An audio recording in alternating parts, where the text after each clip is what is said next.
Hello viewers, welcome to education and job corner. প্রশাসনিক বদলি বা অ্যাডমিনিস্ট্রেটিভ ট্রান্সফারের বিষয় নিয়ে যে মামলাটি সুপ্রিম কোর্টে বর্তমানে এখনও বিচারাধীন, সেই মামলার শুনানি হতে চলেছে। আগামীকাল এই মামলার শুনানির ডেট রয়েছে।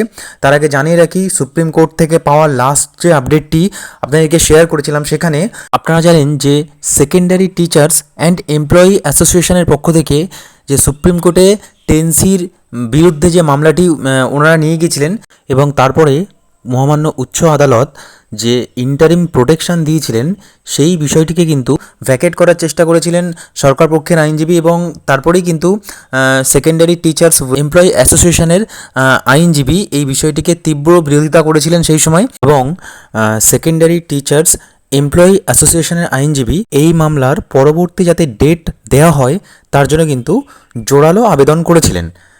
আপনারা জানেন যে 2017 সালে স্কুল শিক্ষা দপ্তর একটা গুরুত্বপূর্ণ নোটিফিকেশন প্রকাশ করেছিল, এবং সেখানে উল্লেখ ছিল শিক্ষক শিক্ষিকাদেরকে অ্যাডমিনিস্ট্রেটিভ বা প্রশাসনিক বদলি দিতে পারবে সরকার। আপনারা এও জানতেন যে হাইকোর্টের ডিভিশন বেঞ্চে বিচারপতি হরিশ ট্যান্ডনের ডিভিশন বেঞ্চে এই মামলাটি চলছিল। তারপরে কিন্তু এই মামলাটি বিচারপতি বিশ্বজিৎ বসুর একক বেঞ্চে চলে যায়। 600-র ওপর শিক্ষক শিক্ষিকার বদলি সংক্রান্ত বিষয় নিয়ে এই মামলার শুরু হয়।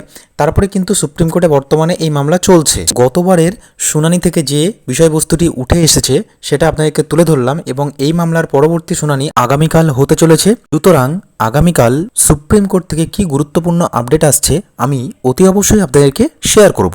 ধন্যবাদ।